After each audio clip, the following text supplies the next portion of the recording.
Hey, what's up, everybody? Welcome back to another episode of House of Bricks Live, where we talk with founders, leaders, athletes, and veterans about building lives of purpose, their legacy, impact, and growth. And today's guest is Dave Esra, the co-founder and CEO of BobiHealth, health tech company using AI to improve maternal and infant outcomes worldwide. He's a decorated U.S. Army veteran and special operations leader. Dave has taken his experience in service and turned it into a mission to save lives. So Dave, it's great to have you here on the House of Bricks Live. Hey, what's up, Adam? Easy slip up there with the company name. I say Bobi, you say Booby. It's all good as long as we're helping mommies and babies. Yeah, exactly. So it all fits together. But appreciate you coming on House of Bricks Live, and you've lived several lifetimes already, just kind of reading through your bio here, but you've been a Navy fighter, infantry officer, special operations, and now a tech founder. So let's start with a story that captures who you are as a leader. So you shared a moment from your deployment in Afghanistan when your team created a police training program that ended up shaping the official Department of Defense strategy for the Afghan National Police. So walk us through that. How did the program come together, and what did it teach you about doing the right thing when no one's watching? Okay. Yeah. This is also to me a story about innovation. Like just getting shit done. Can I say shit on the? Can I mean, you already did, and we're live. So okay. Yeah. Right. So right. Gosh, we had a mission to train the cops in two of the districts in Ghazni province, Afghanistan. Ghazni at the time was one of the most dangerous provinces to be in. North of Helmand, they got a lot of hype down there with the Marines. I think they had better PR guys, but we were having a tough time, right? So every time we went out to go train the cops or just visit with them, we were getting hit by the Taliban, or there'd be some sort of ambush, something would happen, and we just never seemed to achieve the mission, right? Actually training cops. So one day we're frustrated, we just lost a couple of the Afghan cops that we were supposed to train, and me and the team sat around the table. We said, how do we solve for this? And so we just started a brainstorming session. Well, honestly, I don't remember how it came up, but something about, gosh, what if we could just bring them here to our FOB, Forward Operating Base?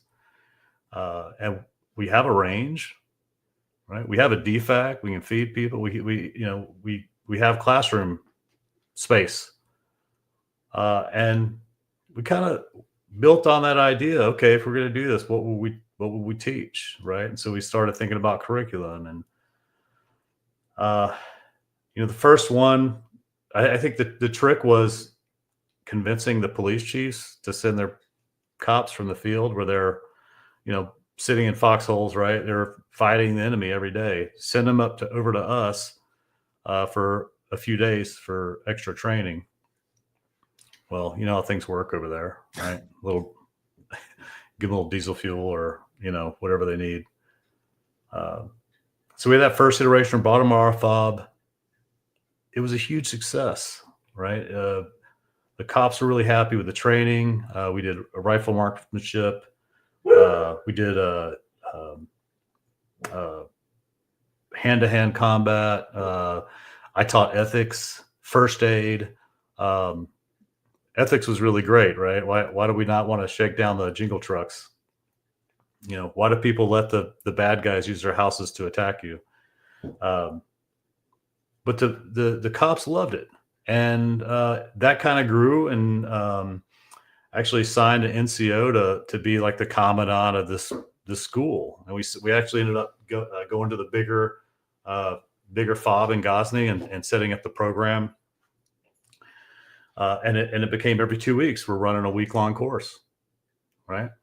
And I can say that personally, like, attacks slowed down. It almost stopped in my districts.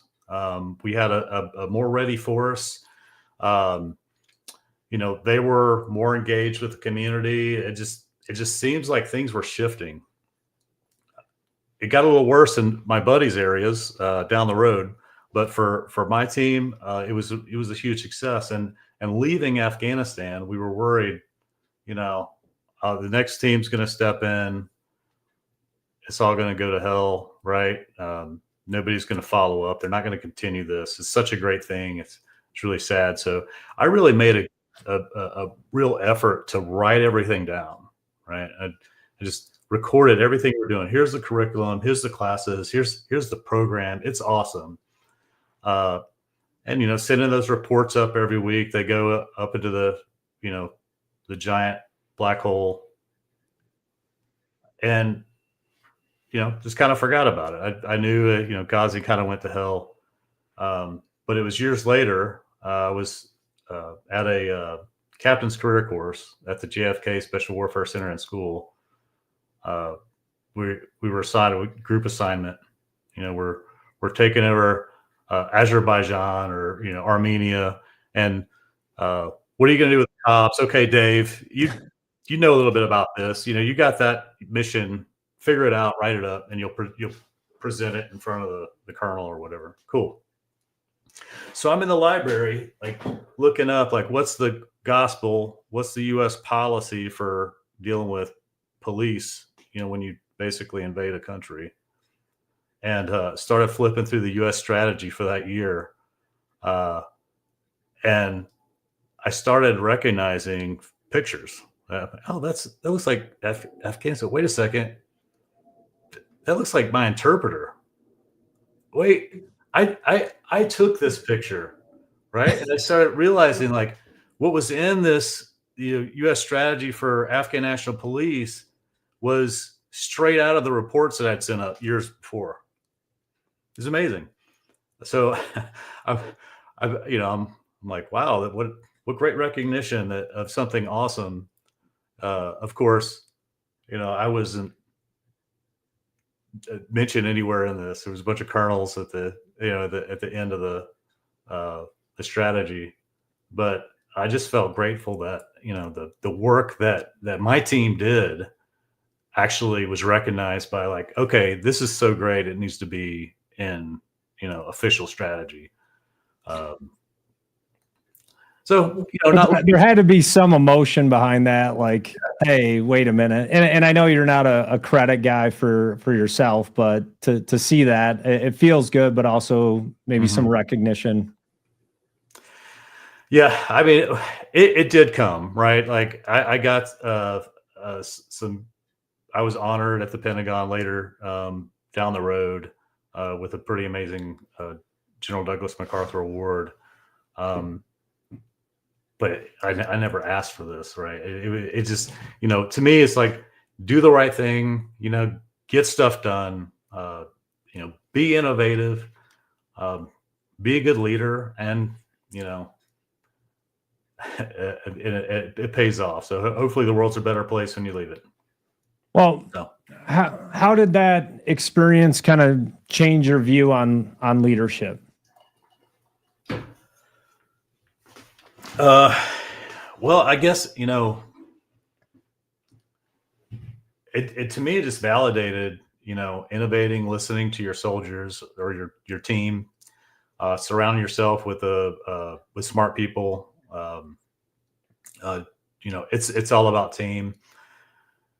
My take on leadership is that is also work, right? And so much of my work has to be done as efficiently and as smartly as possible to enable the work of the team members, right? So like I go back to the troop leading procedures. As soon as I know that there's a mission coming, I go to my team and I say, hey, here's the warning order, here's what's coming, so they can start necessary movement. They'll know what needs to get started. And then I take my time. I know I've got to go do my research, get my work done, and get a plan together to then go present that to them. So they they can then, accomplish the mission. Evolving leadership is ever evolving. Yeah, absolutely. And, it had to be a great honor, right, to see your name, receiving that award, your name in the Hall of Heroes, right? It definitely did pay off. But kind of moving forward, and that was my Ron Burgundy moment, reading what was on the teleprompter with the name mix up. And it gets me every time, like Paul hop on and like, all right, this is how you pronounce their name. And okay, not like this. And of course, that's what comes out. But with your current company, you were studying AI at MIT, working inside another maternal health startup, and saw a massive gap in how we can impact and monitor pregnancy outcomes. So tell us a little bit more about the origin story of your current company. Yeah, so I when I retired from the Army, I went to work in corporate America, and just absolutely missed being part of something bigger than myself, something meaningful, having a mission, and was just fortunate to have the opportunity early in the COVID pandemic to help stand up a company that was studying the effect of COVID and COVID vaccines on pregnancies. So I said, okay, I have this mission now to make pregnancy safer. I'm protecting our most vulnerable communities by doing this work. But there I identified that we weren't really using all the technology that's available to us to collect information about maternal health. And it's not just maternal, women's health in general is drastically understudied. So, especially maternal health. I mean, it's something like 800 women die every single day, from maternal related complications. Almost 2,000 infants die daily, every day, from maternal related complications. 94% of this is avoidable. I mean, this to me is not, this is a hair on fire problem, right? Like, why are we not doing more? And we're at this company that I was helping stand up. We're at the forefront of the fight against COVID. And I recognized we could do more. So fast forward a bit, I was at MIT studying AI because I was also supporting another company, and we were doing a bunch of AI work. At this particular company, we made $1 billion in 9 months. I saw the power of predictive analytics, right? Just collect a bunch of data and you can do amazing predictions. So had a project, solve a problem with AI, and to me it was obvious, right? Let's make pregnancy safer. And so I put together an idea, just a quick design, accessible mobile app. Everybody has a smartphone. We can collect real-time data through an app with wearables if they have them, and be able to predict adverse events like preeclampsia, infection, hemorrhage, mental health issues, be able to monitor health real time. And at the time, for these studies that we're doing. So I actually went to the CEO of this company that I was helping support. And I was like, hey, CEO boss, I think we should build an app. And here's what it does. And he said, I'm not interested. That's not how we do it, right? And it just made me think of the story I heard. I don't know how true it is, but I heard about this guy. You ever heard of this guy named Jeff Bezos? It rings a bell. No, not sure what he did to impact the world, but right. Yeah. So the story I heard was he's working at a bookstore, or he's a consultant for a bookstore, and went to the CEO and said, hey, boss, I think we should sell books online. And the CEO said, I'm not interested. And so I don't know if you know the end of the story, but he went on to open a online bookstore, a little boutique bookstore named after a river. Yeah, Amazon. Right. Is that company still in business today? I mean, work out okay, but so I use him as an example a lot. Like it is the epitome of the test, fail, learn, grow, which we'll get into. Like literally starting an online bookstore, and now look what Amazon does today. So I use that example all the time. Like you just have to start, create that action. That action will give you data, and you can make better decisions kind of going forward. He made several audibles, but kept testing, failing, learning, and growing. And obviously look what Amazon is today. But how did you handle that rejection? Well, I said, would you be willing to put that in a contract? He did. He did. And I went and talked to a patent attorney.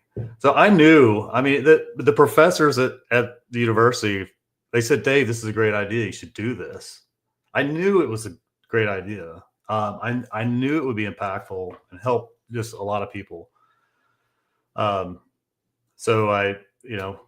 we got it in the contract, and I went and talked to a buddy that I was working with at the company and said, hey, what do you think about starting this thing? He's a data scientist, done a lot of health tech projects. And he said, yeah, this is great. Let's do it. And third co-founder, Ann Viegas, she just great longtime friend, recently wrote a book about pregnancy, biotech engineer. So I went to Ann and said, hey, what do you think? And she said, yeah, let's go. Let's do it.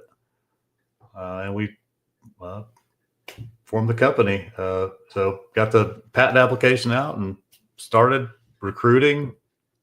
Oh, and on all the do, learn, grow, the OODA loop throughout. Yep. And so let's get into kind of the test, fail, learn, grow portion of this, because here at the House of Bricks, we believe failure isn't the opposite of success. It's really the path to it. You mentioned Jeff Bezos, of course, perfect example of that. But you've shared, a few key failure points that help shape, who you are today. Let's get into those a little bit. So, were you able to complete the U.S. Navy SEAL School? Yeah, failure point 1. Okay. Yeah, I did not make it through Navy SEAL School. Tried to go back. The fleet did not want to let me go. It was I did my time, got out, and was actually going to go to Navy dive school and got recruited to join the Army, which was a great thing. So I ended up commissioning in the Army and going to infantry school. So was able to get what I was hoping to get out of the SEAL program through the Army infantry and then special operations later. So it was a good foundation for me as an Army officer. At what point in the Navy SEAL school, how long were you in it, and what caused you to leave? I made it to Hell Week. I got hypoglycemic shock is what they said. So low blood sugar, had a seizure on the beach. It was not pretty, I'm sure. Yeah. Yeah. From what you heard, right? So, school, Adam. Yeah. So just starting with that one, I mean, obviously your original goal was to become a SEAL. What do you think went wrong in that process? I mean, obviously, what you just described is the situation, but what else do you think, you could have done differently? Did you prepare the right way? Is it just something that happened in the process? No, I definitely could have prepared better, and that was the learning I took from that. So later on, when I went to into the infantry and then special operations, I was ready physically, mentally. I could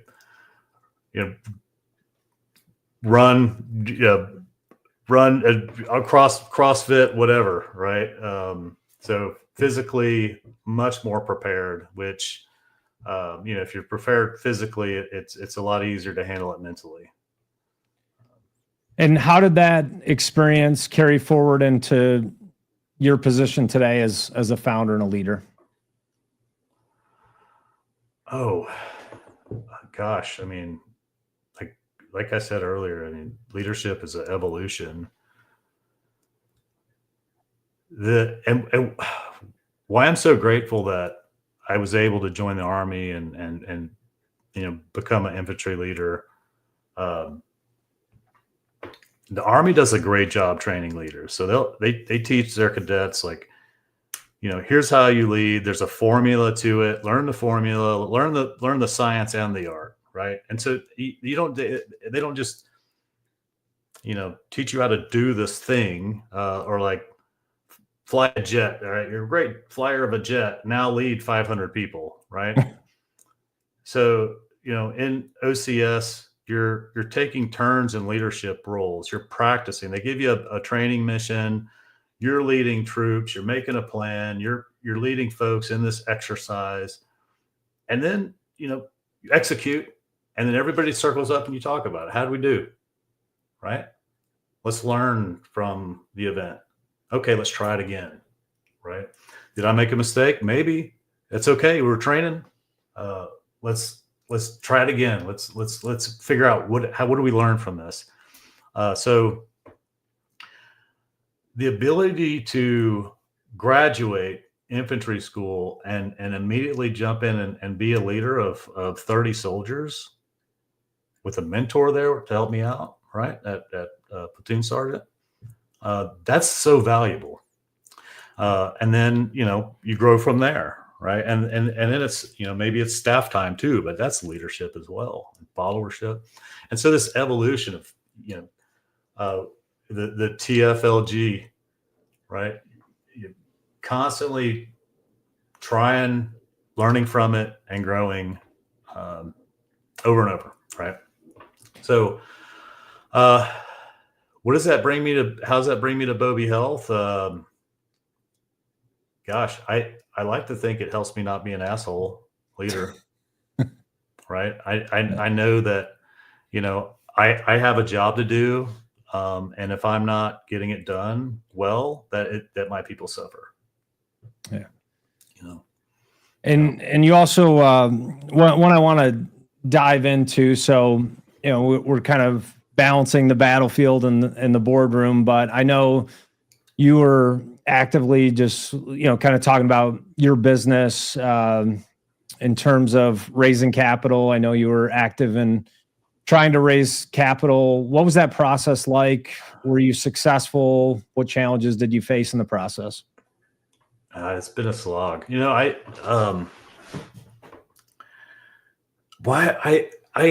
thought that this is such an immediate problem that people would just throw money at it, right? Like we have a solution in avoidable maternal infant mortality, right? I mean, this will not only save lives, but people will use it, right? People will pay for it. It'll make money, but I thought we get the idea, we get the team together, people write checks. No. So I had to bootstrap for about a year and a half before we got our first check. I mean, and I did the pitch competition, going to angels, and my failure, and I still believe I can do better. My failure was not communicating the problem well enough.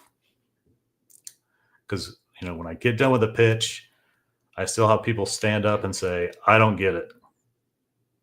Why don't they just go see their doctor? My wife wouldn't use an app if she's pregnant. Mm-hmm. Meanwhile, hundreds of women are dying. Hundreds of women, I mean, thousands of women in America don't have a provider, don't go see their doctor, and then they show up in the ER bleeding, right? that's on me. That I'll give you a quick anecdote. I'm in Texas, Adam. I did a pitch competition here in San Antonio and lost to a hog trap company. Well, why do you think that is? I'm interested to hear your perspective.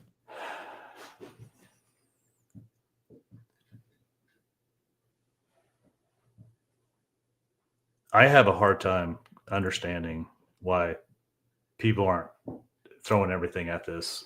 You know, I hear, oh, he seems like a great dude, like a cool bro. I'd go have a beer with him, but I understand why he's leading a women's health company. Mm-hmm. Right. And this is, to me, this is a human problem. It's not, you know, oh, this needs to be women. I mean, I have a female co-founder. It's not because she's a woman, it's because she's an awesome human. But I actually give a shit. And to me, how dare you, unless you're like, you know, helping to charge the gap in the line and do something about it, unless you're pitching in on this mission, you know, I got no time for you. So I don't know. Some people are unaware. They just don't get it. And it's a societal thing. I mean, women's health is understudied, right? You know, my wife is now going into the menopause part of her life, and she, you know, you have issues and you go to the doctor and they say, well, we don't know why this happens. We don't know. You can try this drug, but we really don't know what it's going to do. It seems to help people. Whoa, right? Yeah, it's well, first of all, like even when you were describing it, I didn't know those statistics. So I think, you know, the first step is awareness. Like people just don't think about it, out of sight, out of mind. And then from a business standpoint, what I've learned with the What the Truck initiative that we're doing right now for veterans and first responders, police officers, firefighters, and everyone wants to help because they feel like it feels good. But when it comes down to actually taking action on helping, I am blown away by how few people actually want to help, right? They say they want to help. They say they want to get involved. So when it comes down to investor presentations, raising capital, at the end of the day, it's a business and they want to know what the ROI is going to be. And it's sad to talk about that with human lives, but there's a lot of problems in the world that we can try to solve. And you think top of the list would be women and children would be near the top. So I can definitely understand your frustration with that. But then you can also look at there's 38,000 or more VSOs, right? There's charities, nonprofits. So this is a business. It's not a nonprofit. It's not a charity. So being able to communicate time to market, problem solving, recurring revenue model, I'm assuming subscription based, but you know, what's the exit plan, right? How does that? So that's where we learn and we grow. So yeah, we've had to figure out, you know, how to cross that valley of death, right? Talk to experts, right? So it was a key conversation I had with the CEO of LSU Health, giant healthcare system, multi-billion-dollar budget. I said, hey, what do you think? He said, your go-to-market sucks. You should be B2B. I'm like, well, how do I do that? He's like, value-based care. You know, talk to this company, right? It's a consultant firm. So, but cool, I'll check it out, right? So this is selling into Medicaid bill payers, right? Huge we discovered a huge opportunity, right? What value-based care is basically, how do we improve our quality metrics in these systems, which reduces cost? So cesarean section rates, NICU stays, rates of morbidity issues like preeclampsia, medication management. Oh, wow, we can help out with all those things, right? So we basically, started doing the math.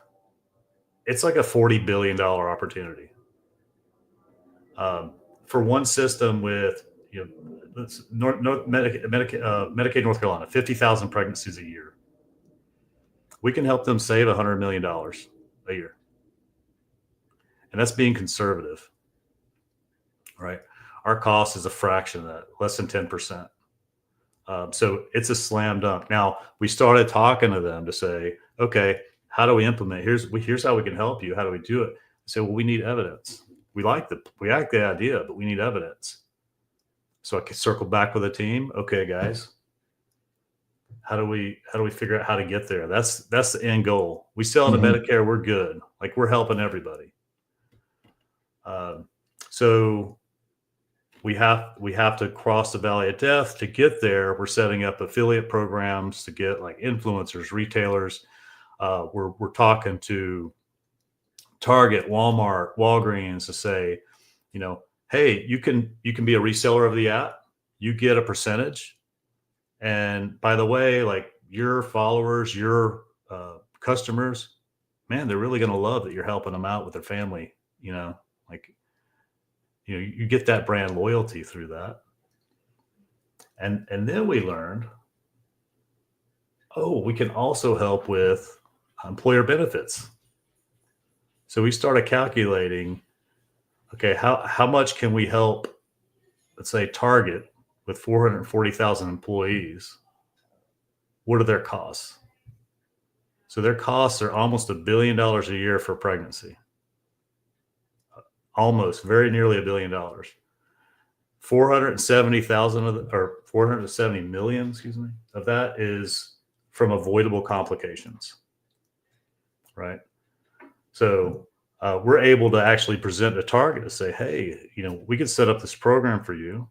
It's very easy, and basically at the cost of about 5%, 2 to 5% of your savings,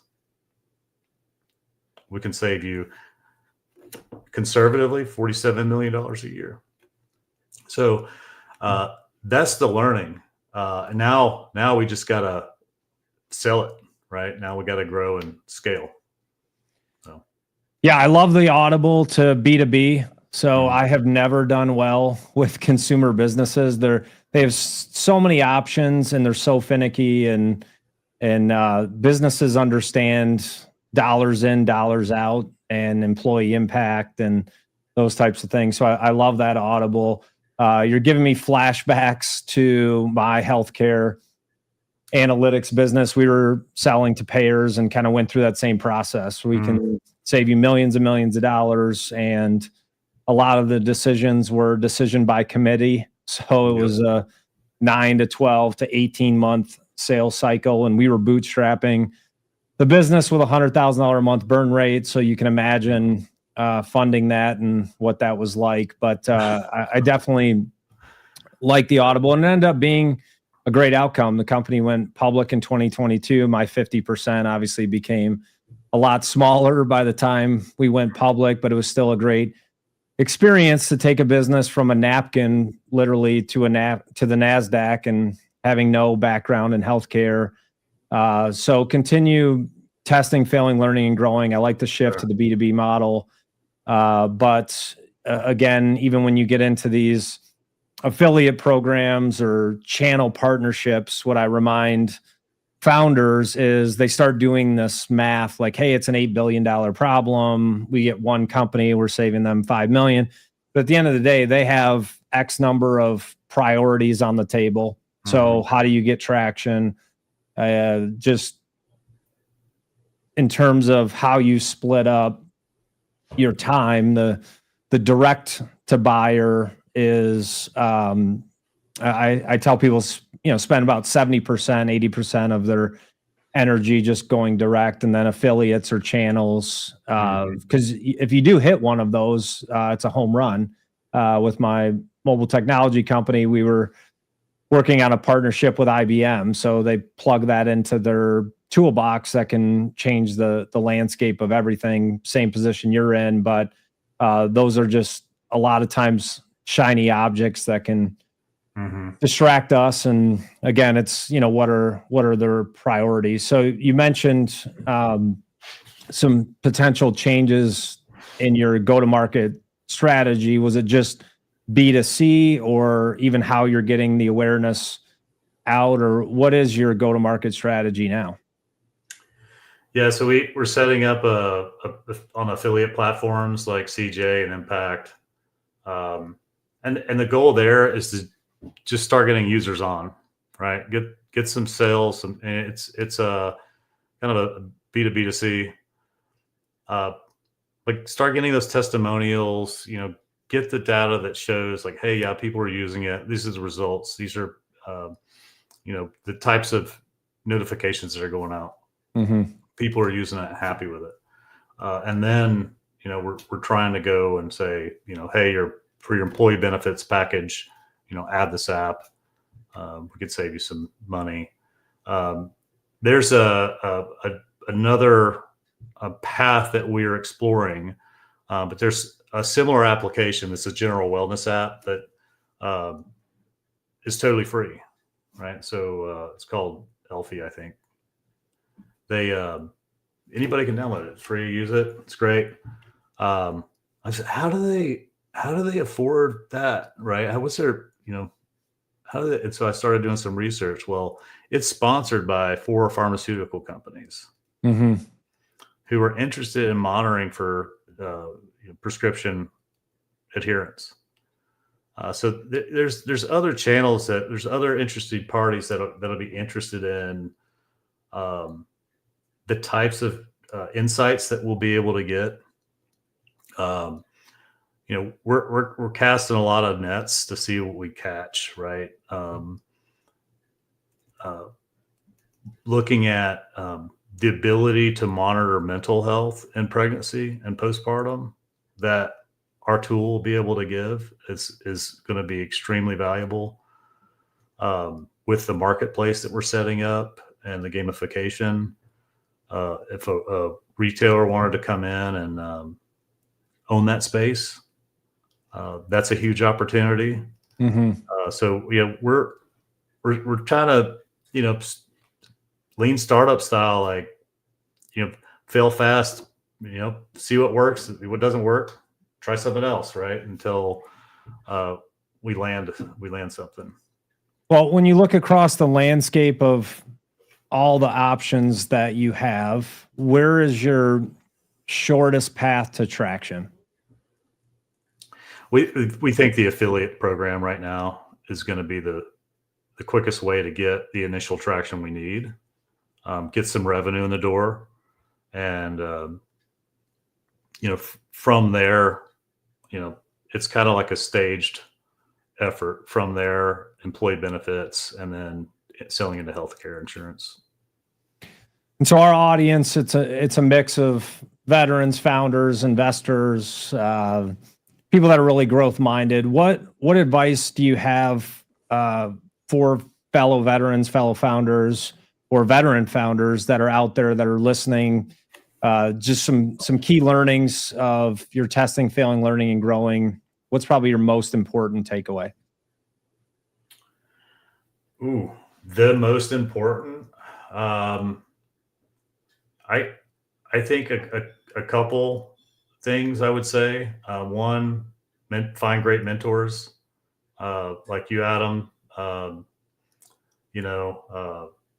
Ryan, who introduced us, fantastic mentor. Folks that have been through it before, because I've made so many mistakes, and mistakes get expensive and take time, slow you down. And so if there's some optimally multiple people you can go to and ask for advice, and get those learnings that they already experienced, That's going to save you a ton of money and time and heartache. And then 2, maybe even more important, Adam, is talk to your customer. I see vets come out and they're like, I'm going to start this business, and either like it's been done, or it's saturated, or do you know what your customer really wants or feels or does? Do you truly understand? And I'll tell you that I thought, well, I got this figured out, right? One of the most impactful exercises I did, I was in a program. They said, all right, there's a marketing plan, and then go out and you got to talk to your customers. Mm-hmm. So come up with a strategy. And so easy for me. It's like half the population, right? I just got to find a woman to talk to. I'm married to one. But what I did was I sat at the coffee shop. I asked the owner, like, hey, do you mind if I sit here and I'm going to buy people coffees, put them on my tab if they'll talk to me? And they're like, okay. And so when women came in the door, I would just, excuse me, hi, weird question. I'm Dave, and I'm a founder of a company called BobiHealth. And would you mind talking with me about pregnancy? Adam, guess how many of those women, guess what percentage of those women sat down and talked to me about pregnancy? I'm going to say 0. All of them did. Oh, all right. Every one, dude. I thought I was going to go with 0. Like, who's this creepy guy in a coffee shop wanting to talk to you? I was shocked. Shocked. But no, they were like, I'll do it. And it cost me like, $4 for a coffee. And Adam, it led to the most deeply meaningful conversations. I mean, just like unbelievably meaningful conversations, and validated everything that we've been doing at Bobi. So very well worth it. This is what I say to other founders if they're, just getting into it, like, go talk to people, make sure that you're doing the right thing. I mean, you can build this amazing gizmo, and there's all the examples of that. The Zune, right? The old, before the iPhone, the one that would send faxes, right? You can build a great tool technology, but do people actually want it? So that's my there's really 2 ways to sell something. You either give something to someone that they don't have and they want, or you take something away that they have and they don't want. So that's really the 2 ways to solve a problem, right? And if you just focus on one of those 2 options, and I love the startup mentality of just hopping in a coffee shop. Like, it really isn't that difficult. We say entrepreneurship isn't easy, but it can be made simple. And I like the plug of advisors. You mentioned Ryan McKindles. He's an advisor on the House of Bricks, or for the House of Bricks. And I'm an advisor on several companies, mentor, coach, but I also have advisors. So if you're working with an advisor or a coach that doesn't have an advisor or a coach, then you probably shouldn't be working with them, because because you've accomplished certain things, it's very rarely that because you had the right answers or the knowledge. It's you tested, you failed, you learned, and you grew. And now how can you help someone else do that? So even if I was your advisor, your coach, it's not like I have a magic wand that I can wave and, hey, here's all your answers, and this is how I did it, and I just did it perfectly. In fact, I've failed most of the time, but learning through that and growing is really where you make the progress. And use the example of Michael Jordan. If he needed a basketball coach, every entrepreneur should have a coach, because what could you honestly teach Michael Jordan, or Tiger Woods has a swing coach, about their profession? They're the greatest to ever walk the earth, but coaches and advisors have the ability to see things on the field that you can't see when you're in the game. And so that's the importance of advisors and coaching. And when you look back across everything as we wrap up, you had time in the service, you've had these setbacks, you got the startup. Where do you think you've learned the most? Is there like a through line in each of these that has kind of shaped who you are today?